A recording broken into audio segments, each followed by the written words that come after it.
InShot থেকে আমি কিভাবে ভয়েসের নয়েজটা রিমুভ করি এটা অনেকেই জানতে চেয়েছে। তো আজকের ভিডিওতে আমি স্ক্রিন রেকর্ডের মাধ্যমে দেখিয়ে দিব। তো হ্যালো এভরিওয়ান, আসসালামু আলাইকুম। সবাই কেমন আছেন? আমিও আলহামদুলিল্লাহ ভালো আছি। এই যে অনেকদিন ধরে আমার জামাইকে বলেছিলাম একটু বাহিরে নিয়ে চলো, আমার কিছু কেনাকাটা আছে, তার তো সময়ই হচ্ছিল না। কিন্তু আজকে আমার শরীরটা খারাপ আর আজকেই বললো চলো তোমাকে নিয়ে যাব। তো কি ঘোরার কথা শুনলে তো আর অসুস্থতা আর থাকে না, তখন ঘুরতে গেলে আবার মন ভালো হয়ে যায়।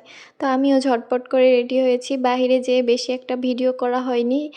দেখতে দেখতে বাসায় চলে এসেছি আর কি কি কিনলাম এগুলো আপনাদের সাথে শেয়ার করছি। এই যে একটা কফি মেকার কিনেছি, তারপর একটা কাঠের চামচ কিনেছি, আর আমার কিছু কড়াইয়ের দরকার ছিল। তো এই যে একটা কড়াই কিনেছি, এটা কিন্তু আমার অনেক পছন্দ হয়েছে। আর আপনাদের কেমন লাগছে অবশ্যই কিন্তু বলবেন। আর আরেকটাও কিনেছি, এটা হচ্ছে সেই ভাইরাল কড়াই যেটা অনেকেই কিনেছে, আমি এতদিন পর কিনলাম। আমার কিন্তু ভালোই লেগেছে, কিন্তু দামটা অনেক বেশি নিয়েছে আমার কাছ থেকে। বুঝলাম না আমি কি ঠকে গেলাম নাকি। যাই হোক, আর এইদিকে আমার মেয়েকে একটা খেলনা কিনে দিয়েছিলাম, সে তো মহা খুশি, এটা পেয়ে ব্যস্ত হয়ে গেছে একদম, ওটা নিয়ে আমার দিকে তাকায়ও না।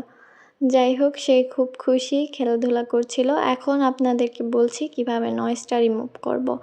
তো প্রথমে হচ্ছে ভয়েসটা দিয়ে নিতে হবে।